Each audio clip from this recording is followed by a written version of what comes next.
नमस्कार दोस्तों, मैं ओम प्रकाश अवसर। इस वीडियो पर हम खड़े हैं गनियारी हॉस्पिटल पे और गनियारी हॉस्पिटल का जो महत्व है बिलासपुर, कोटा, लोरमी, अचानक, कमार वाले बहुत अच्छे से समझते हैं। गांव-गांव के लोगों से जब आप मिलेंगे, आम लोगों से मिलेंगे तो आपको बातें करते हुए दिख जाएंगे। गनियारी हॉस्पिटल जाना है, गनियारी हॉस्पिटल में ये काम है, यानी कि हर गांव पे चर्चा है। और ये जो गांव है गनियारी, बिलासपुर से जब हम कोटा के तरफ जाएंगे तब पड़ता है और आप देखेंगे कि इस हॉस्पिटल पे आम लोगों की बहुत भीड़ हमेशा दिखाई देती है। उसी हॉस्पिटल पे मैं खड़ा हूं और वहां के सर खड़े हैं मेरे साथ। और ये जो पूरा सीरीज है हम मिलेट्स पर कर रहे हैं, तो सर से हम समझने जा रहे हैं मिलेट्स के महत्व पर। तो नमस्कार सर। जी नमस्ते सर, आपका परिचय है? जी, मेरा नाम डॉक्टर गजानन है और मैं यहाँ पे चिकित्सक के रूप में काम करता हूँ। अच्छा सर। और साथ ही में हमारा जो अचानक मार्ग के अंदर जो गांव है, ये यहाँ के 72 गांव हमने सन 2000 से गोद लिए हैं। और इस 72 गांव में हम अलग अलग जो गांव की समस्या है इसके ऊपर काम करते हैं। स्वास्थ्य ये हमारा मेन मुद्दा है, लेकिन जब हमने काम चालू किया और देखा, हमारे सर लोगों ने देखा कि स्वास्थ्य जो है ये पोषण से बहुत जुड़ा हुआ है, तब हमने पोषण पे काम चालू किया। और यहाँ पे बहुत सारे मरीज जो कम वजन के हैं, जो हमने कभी सोचा भी नहीं, ये आते थे, अभी भी आते हैं। कि जैसे मान लो कोई 30 साल का या 40 साल का पुरुष होगा, महिला होगी, उनका वजन होगा 35 किलो, हमने 22 किलो तक का देखा। अच्छा सर। मतलब ये हमारे मतलब मेडिकल किताबों में भी ऐसे बोला जाता है कि इतने कम वजन के लोग जिंदा नहीं रह सकते, लेकिन ये हमने देखे हैं। जब इसकी जड़ खोजने की कोशिश करी कि क्या कारण है, तो हमें पोषण मिला। और पोषण जो है गांव का, ये आता है खेती से और पशु से। तो इसीलिए फिर हमने सन 2008 से हमारे यहाँ खेती की टीम भी साथ में काम करती है और हम खेती पे काम करते हैं। और खेती में जब हमने काम करना चालू किया तो हमें एक चीज़ नज़र आई कि यहाँ पे सब लोग चावल ही चावल उगा रहे हैं, चावल ही चावल उगा रहे हैं। लेकिन जब हमने यहाँ के बुजुर्गों से बात करी तो हमें ये समझ आया कि यहाँ से पारंपरिक जो शुरू से बुजुर्ग लोग हैं, ये केवल चावल नहीं उगाते थे। ये यहाँ पे तो बहुत सारा धान होता था, खास करके मिलेट्स, जिसको आजकल सुपर फूड बोला जा रहा है, ये यहाँ पे बहुत पहले से होता था। और आज भी हम यहाँ पे बात करते हैं, जब बुजुर्ग लोगों से हम ये कोदो या कुटकी बात करते हैं, तो उनके चेहरे पे एक हमें हंसी दिखती है और वो जानते हैं और वो उसको मिस करते हैं। वो बोलते हैं कि हमको पहले हम खाते थे, आजकल नहीं मिलता, या उस तरीके से। तो फिर हमने शुरू में 2008 से मड़िया पे काम करना चालू किया, क्योंकि मड़िया में जो है कैल्शियम और आयरन ये ज़्यादा मात्रा में है। और ये दोनों चीज़ें बच्चों के लिए, उनकी बाढ़ के लिए, उनके खून बनने के लिए बहुत ज़रूरी है। गर्भवती महिलाओं में भी वैसे ही ज़रूरी है, और जो बूढ़े लोग हैं खास करके उनको लिए ज़रूरी है। और पहले जो व्यक्ति थे, आदमी थे या गांव के लोग थे, बहुत ज़्यादा काम करते थे लेकिन स्वस्थ रहते थे, वो इसी के कारण था। तब हमको समझ आया कि जो बदलाव आया है ये इसमें आया है। और जब आजकल मेडिकल साइंस भी बोलता है कि मिलेट में फाइबर बहुत ज़्यादा मात्रा में है, तो फाइबर मतलब क्या है कि जो चौथा बोलते हैं हम, या जैसे अगर सामान्य भाषा में बोला जाए, जैसे फल हम खाते हैं, रस उसका जो बचा हुआ होता है वो फाइबर होता है। तो फाइबर का हमारे शरीर में क्या महत्व है? तो फाइबर क्या करता है, हमारे डाइजेशन के प्रोसेस को स्लो करता है। और उससे हमें दो फायदे मिलते हैं। एक, हमें भूख कम लगेगी, और दूसरा कि जो हम चीज़ खा रहे हैं उससे हमारे खून में शक्कर का जो मात्रा जा रही है वो धीरे धीरे जाएगी, क्योंकि वो डाइजेशन को स्लो कर रहा है। तो हमारे खून में अगर हम बिना फाइबर वाला खाना खाते हैं तो एक तरीके से शक्कर की बाढ़ आती है, और वो बाढ़ को कंट्रोल करने के लिए उतनी ज़्यादा मात्रा में इंसुलिन लगता है। और यही कारण है कि अगर वो हमारे शरीर में उतना इंसुलिन नहीं बना तो फिर शुगर हो जाएगा, आपका शुगर हमेशा बढ़ा रहेगा। और फिर जब शुगर बढ़ेगा तो शरीर क्या करता है, इस शुगर को चर्बी में स्टोर करता है, क्योंकि शुगर हमारे शरीर में स्टोर नहीं हो सकता। तो फिर मोटापा बढ़ने लगता है, और फिर मोटापा एक काई की तरीके से खून के अंदर, जो खून की नलिया है उसके अंदर जमा होगा। तो जैसे ही ये काई जमेगी, खून का बहाव जो है वो स्लो हो जाएगा, उसके अंदर का दबाव बढ़ेगा, तो उसी को हम ब्लड प्रेशर बोलेंगे। और ये फिर शुगर हो गया, ब्लड प्रेशर हो गया, ये सभी शरीर में जो हमारे अंग है इसको खून का बहाव कम कर देगा। और फिर वहाँ पे किसी को हार्ट अटैक हो जाएगा, जैसे उसको अगर दिल में खून का बहाव कम है तो हार्ट अटैक हो जाएगा, अगर उसको दिमाग में खून का बहाव कम है तो किसी को लकवा हो जाएगा। तो यही तो सब आज के जो समस्या है। अब इसमें मिलेट इस तरीके से काम आ रहा है कि इसमें फाइबर है, तो ये जो खून में शक्कर की बाढ़ आ रही है इसको रोक रहा है। तो इसी तरीके से ये सब जो बीमारी का जड़ है इसको खत्म कर रहा है। तो ये एक सबसे महत्वपूर्ण कारण है जिसको हम बोलते हैं कि मिलेट क्यों खाना चाहिए। फिर अब दूसरा चीज़ ये है कि मिलेट उगाने के लिए आपको केमिकल का इस्तेमाल नहीं करना पड़ता। इसको स्टोर करने के लिए भी आपको केमिकल का इस्तेमाल नहीं करना पड़ता। जैसे आप गांव वालों से पूछे, वो जानते होंगे कि बोलेंगे मिलेट तो 40 साल 100 साल आप रखो, आराम से रखो, उसमें कोई केमिकल डालने की ज़रूरत नहीं है। तो ये जो केमिकल है, ये केमिकल एक दूसरा कारण है जिससे आजकल की जो बीमारियां है, जैसे कैंसर है या फिर जिसका गुर्दा खराब हो गया, किसी को और कुछ परेशानी, लीवर खराब हो गया, ये सब जो परेशानी है ये केमिकल के कारण हो रही है। तो इसमें किसान भी पीड़ित है क्योंकि उनको ज़्यादा उत्पादन के लिए केमिकल डालना पड़ रहा है, तो जो डाल रहा है उसको भी नुकसान और वो खा रहा है उसको तो नुकसान ही है। और ये धीरे धीरे केमिकल हमारे शरीर में बढ़ता जा रहा है और उसकी मात्रा जैसे जैसे बढ़ेगी, फिर जैसे शुरू में कुछ नहीं लगेगा, लेकिन जैसे जैसे बुढ़ापा आएगा तो उसको फिर वो हमारे अंदर, जिसको हम कार्सिनोजन बोलते हैं, एक तरीके से कैंसर पैदा करने वाला घटक है, वो बन जाता है और उससे कैंसर होता है। आज भी हम अपने अस्पताल में देखते हैं, पहले गांव के लोगों में कैंसर कमी था। तो आजकल एक तो तंबाकू और गुटखा ये वाले बहुत बड़े कारण हैं। इसके अलावा ये केमिकल एक बहुत बड़ा कारण है जिसको हम टाल सकते हैं। अगर हमको पंजाब के रास्ते नहीं जाना है, पंजाब में किसानों का उत्पादन तो बहुत बड़ा, किसान मतलब एक रूप से देखा जाए तो लगभग हर घर में ट्रैक्टर आ गया, लेकिन साथ में हर घर में कैंसर आ गया। और इसी के वजह से एक ट्रेन भी चलने लगी जिसको कैंसर ट्रेन बोलते हैं, जो दिल्ली में मरीज ले जाती है और वहाँ पे उनका इलाज होता है। अगर हमको छत्तीसगढ़ को इस तरीके से रोकना है ना, क्योंकि छत्तीसगढ़ में कैंसर का इलाज भी बहुत कम जगह पे होता है। और इसको मेरे गाँव पे मतलब 2 ऐसे लोगों को कैंसर हुआ जिनके मदद के लिए वीडियो करना पड़ा। मतलब अभी तक भी कहते थे हम लोग गांव वाले कि अमीरों की बीमारी है, लेकिन अब गरीबों को भी होती है, मतलब जिनके पास 1 रुपया नहीं है। तो इसीलिए मैं बोलूँगा, चाहे मिलेट है तो मिलेट जो है वो केमिकल फ्री तरीके से उगाया जाता है, रसायन रहित है, इसीलिए फिर इससे कैंसर होने की संभावना कम है। एक तो आपको जो हम जिसको नॉन कम्युनिकेबल डिसीज बोलते हैं, ये बीपी, शुगर, दिल का परेशानी, लकवा, ये इनका सबका जड़ एक ही है, इसीलिए इन सबको हम एक ही कैटेगरी में बोलते हैं। दूसरा, कैंसर से भी बचाएगा।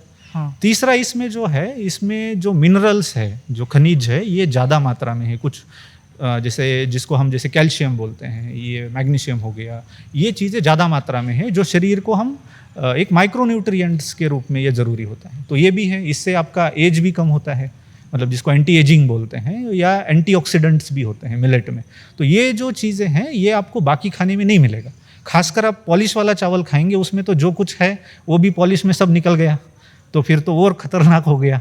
और सर, आपके कहने का मतलब है कि जो जितना चमकता है उसमें से पौष्टिकता तो उतना बाहर चला जाता है। बिल्कुल बिल्कुल। जो छिलका है उसमें, जैसे चावल में भी देखेंगे, उसमें कुछ मात्रा में प्रोटीन है, कुछ मात्रा में मिनरल है, लेकिन अगर हम उसका छिलका निकाल देंगे तो फिर आपका वो सब गया। अब चावल में जो छिलका निकालना पड़ता है वो उसके शेल्फ लाइफ के लिए है, क्योंकि जब उसका छिलका अगर हम रखेंगे तो उसके ऊपर उतना जो अलग अलग कीड़ा है वो अटैक करता है और उसका जो रखने का समय है वो कम हो जाएगा, वो चावल जल्दी खराब हो जाएगा। अब सरकार चाहती है कि हम जहाँ पे भी चावल रखें या चावल को एक जगह से दूसरे जगह पहुँचाना है तो आपको उसमें समय चाहिए, शेल्फ लाइफ चाहिए, क्योंकि वो मतलब खराब हो जाएगा नहीं तो। और दूसरा ये भी है कि मतलब लोगों को चमकीला, जैसे आपने बोला कि वो पसंद है, तो स्वाद उसमें में अच्छा है, लेकिन उसमें सब मिनरल आपके जीरो हो रहे हैं। आपका जो भी पोषण है, जो प्रोटीन है, वो जीरो हो रहा है। फिर अब उसके लिए क्या करना पड़ रहा है, तो आपको उसके अंदर फोर्टिफाइड चावल लाना पड़ रहा है। तो फोर्टिफाइड चावल क्या है, यही मिनरल को आपने मिला दिया और उससे आपने अलग चावल बना दिया और वो चावल में मिला के आपको देना पड़ रहा है। तो ये सब का जड़ है कि आपको पहले पॉलिशिंग हो रहा है और उसके बाद फिर आपको उसको फोर्टिफिकेशन करना पड़ रहा है। और ये सब में एक और भी चीज़ हो रही है, जो है कि ये सब फिर जो चीज़ें हैं ये सामान्य लोगों के हाथ के बाहर है, क्योंकि आप फोर्टिफिकेशन नहीं कर सकते। अच्छा सर, एक सवाल और पैदा हुआ मेरे मन में, क्योंकि मैं वेस्ट बंगाल साइड भी रहा हूँ और यहाँ भी रहा हूँ, तो कई लोग कहते हैं कि उसना चावल बेस्ट है ये चावल से, तो ये क्या, ये धारणा सही है? हाँ, ये सही है, क्योंकि उसना चावल में क्या है, उसको छिलका निकालने से पहले उबाला जाता है। तो उबालने से क्या होता है, उसके ऊपर का परत जो है चावल में चिपक जाता है और उसके बाद उसका मिलिंग किया जाता है। अच्छा। तो उसके बाद जब मिलिंग होता है तो उसको पूरा नहीं निकलता, उसका जो ऊपर का छिलका है ये कम मात्रा में निकलता है, इसीलिए उसका रंग भी आप देखेंगे थोड़ा हल्का भूरा या हल्का पीला, टूटता भी नहीं है सर। हाँ, क्योंकि वो उसके ऊपर का जो प्रोटीन है वो उसने उसको पकड़ लिया, अंदर का जो मतलब मेनली कार्बोहाइड्रेट होता है चावल में, तो उसके वो प्रोटीन उसके अंदर चिपक गया है। अच्छा, कई बार हम देखते हैं उसना चावल जब कई बार हम खाते हैं तो उसका कलर ब्राउन भी होता है जी। मतलब एकदम वाइट नहीं होता है। हाँ, तो उसी को मतलब आजकल मतलब आप देखेंगे अमेज़न या उसमें तो ब्राउन राइस के नाम से, तो उसमें ज़्यादा पोषण है, लेकिन उसमें भी आप कितना मिलिंग कर रहे हो, कितना परसेंट का मिलिंग होता है, इसके ऊपर अलग अलग कलर डिपेंड करता है। आप कोई भी राइस मिल में जाएंगे, जैसे हमारे यहाँ भी हमारे खेती के साथी मुझे ले गए, उन्होंने मुझे दिखाया कि जब चावल का मिलिंग होता है उसके बाद भी जो चावल निकलता है ये भूरा ही निकलता है। उसके बाद उसका पॉलिशिंग होता है, पॉलिशर अलग है, तो पॉलिशर के बाद जो निकलता है वो कोड़ा है और सफ़ेद चावल है, और कोड़े का तेल निकलता है जिसको हम राइस ब्रान ऑयल नाम से खाते हैं। अच्छा, लेकिन हम चावल ही खा सकते हैं। अच्छा सर, एक और मेरे मन में शंका पैदा हुई। आज तक हमने जितने हॉस्पिटल देखे हैं या जितने हॉस्पिटल चलाने वाले संस्थान देखे हैं, वो डॉक्टर साहब ये लोगों को आइडिया तो देते हैं कि ते कोदो खा ले भी, लेकिन कोई अस्पताल कोदो की खेती करते हुए नहीं दिखता है, ना कोदो की खेती करने के लिए लोगों को प्रमोट करता है। लेकिन आप लोग एक मतलब अपवाद हैं जो कोदो की खेती भी करते हैं, सावा की खेती भी करते हैं, साथ में लोगों को उसके लिए प्रेरित भी करते हैं और उसको संसाधन भी मुहैया कराते हैं और उसका प्रोसेसिंग का यूनिट भी लगवाते हैं। तो ये काम बहुत कठिन होगा सर। जी जी, तो इसके पीछे हमारा सोच है वो है कि जो समाज है ये हेल्दी होना चाहिए, ये बीमारी से मुक्त होना चाहिए। हमको केवल बीमार का इलाज तक सीमित रखना नहीं चाहते, हम चाहते हैं कि ये बीमारी आए ही नहीं, और वो बीमार अपने पास भी ना आए। हाँ, बीमार अपने पास भी ना आए, इसीलिए फिर हम गांव में जाके ये सब काम करते हैं। तो इसमें यही वाली बात है, ये जो सोच है कि जड़ तक जाना, जो बीमारी जहाँ से आ रही है, अगर उस जड़ के फसाद को ही हम हटा दें तो फिर बीमारी नहीं होगी। तो हाँ, तो अभी जो रिसेंट जो अध्ययन आया है इसमें ये बोला गया है कि भारत में लगभग 40% लोग डायबिटीज़ होने के कगार पे हैं। तो अगर 100 में से 40 मरीज अगर आ जाए अस्पताल, मान लो, तो हमारे पास इतने अस्पताल है क्या, हमारे पास इतने डॉक्टर है क्या कि हम सबका इलाज कर सकते हैं? नहीं है। मतलब ये हम आज भी देखते हैं कि हर अस्पताल में जाओ, जहाँ पे भी अच्छा इलाज होता है, मरीज की भीड़ लगी हुई। तो हम इसको अगर रोक सकते हैं तो क्यों ना रोकें। अगर हम इसको रोक सकते हैं और हमें ये पता है कि इसका जड़ क्या है, तो इसको रोकने में ही समझदारी है। तो इसीलिए फिर हमने ये रास्ता मतलब चुना है, और हमारी अलग टीम है जो लोगों को बोलती है, समझाती है कि भाई जैविक तरीके से करो, और फिर इसको मतलब खेती कैसे करना है ये भी मार्गदर्शन करती है, खेत में जाके समझाती है, और इसमें भी आप देसी बीज कैसे इस्तेमाल करें, रसायन रहित तरीके से खेती कैसे करें, फिर उसका प्रोसेसिंग भी कैसे करें, क्योंकि फिर प्रोसेसिंग का भी एक मुश्किल है कि कहाँ से करेंगे। जैसे लोग बोलते हैं हम कोदो तो उगा लेंगे, लेकिन खाएंगे कैसे? जब उसको मिट्टी के जाते से पीसा जाता है या उसका छिलका निकालने का प्रयास किया जाता है तो बहुत सारा मिट्टी आती है, और आजकल की बहू बेटी उसको अलग अलग मिट्टी को करना ये बहुत मुश्किल काम है, कोई नहीं करना चाहता आजकल, तो बहुत इंजीनियरिंग का काम है। हाँ, और बहुत मुश्किल भी काम है। तो इसीलिए फिर ये अगर हम सहूलियत दे सकते हैं गांव के लोगों को कि भाई एक चलो प्रोसेसिंग यूनिट लगवा दिया, वहाँ पे आप अपना कोदो लेके आओ, अपना ले जाओ अच्छे से और अपना चावल बना के खाओ, तो आगे चल के आप भी स्वस्थ रहोगे, आपके बच्चों में कुपोषण भी नहीं होगा, और बाकी भी जो मोटापा और बाकी जो समस्याएं हैं वो नहीं होगी, आप कैंसर से मुक्त रहोगे। तो यही खुशहाल समाज है जो हम चाहते हैं। और छत्तीसगढ़ में सर मैं समझता हूँ कि अचानक मार वाला जो क्षेत्र है वो कठिनतम क्षेत्र है, बहुत कठिनाई है वहाँ पे, और वहाँ पे आप लोगों ने शुरुआत किस तरीके से की ये ज़रा बता दीजिए, क्योंकि बहुत कठिन क्षेत्र है। हम जब घूमते हैं तो बरसात में पता चलता है कि कितना कठिन है। तो हमने ये सब मैं बोलूँगा लोगों से ही सीखा है। मतलब हमने हमारे हर गांव में 2-2 कार्यकर्ता है जो लोगों ने ही चुन के दिए हैं, हम उनका हर महीने आज भी ट्रेनिंग करते हैं, जो मेनली स्वास्थ्य का काम करते हैं, और वो लोगों को जो भी समस्याएं आते हैं वो हमको बताते हैं।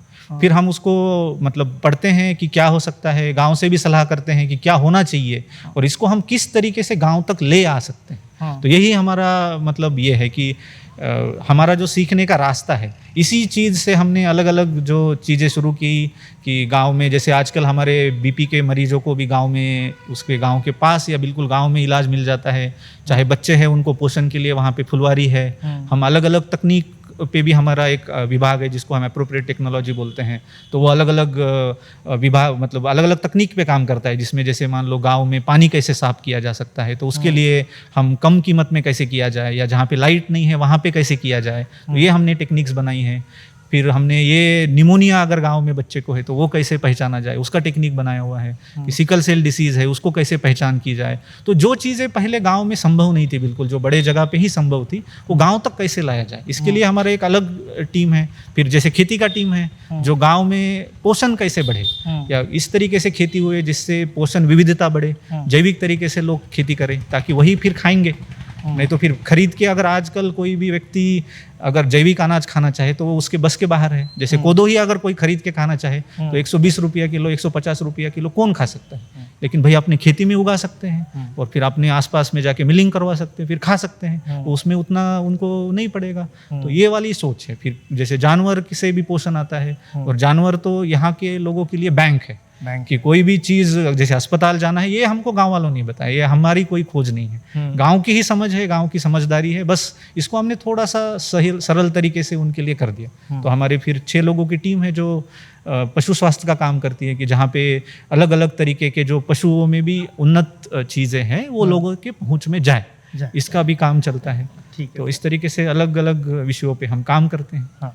तो दोस्तों जैसे मैंने कहा कि प्रदेश के कठिनतम क्षेत्रों में से अचानक कमार का नाम आता है और अचानक कमार के और कोटा तहसील के किसी भी गांव, किसी भी गली, किसी भी मोहल्ले का जो वार्तालाप है वो बगैर गनियारी हॉस्पिटल के पूरा नहीं हो सकता। किसी चौक पर, किसी चौराहे पर जब आप बैठेंगे तो वहाँ के लोगों को इस हॉस्पिटल के विषय पे या इस स्वास्थ्य केंद्र के विषय पे बात करते हुए सुन सकते हैं। और इसका नाम क्या है सर? जन स्वास्थ्य केंद्र, जन स्वास्थ्य सहयोग केंद्र गनियारी, ये इसका नाम है। तो धन्यवाद। मैं ओम प्रकाश अवसर। बेहतर काम है इस संस्थान का और मिलेट्स पर तो बहुत बेहतर काम है। तो धन्यवाद।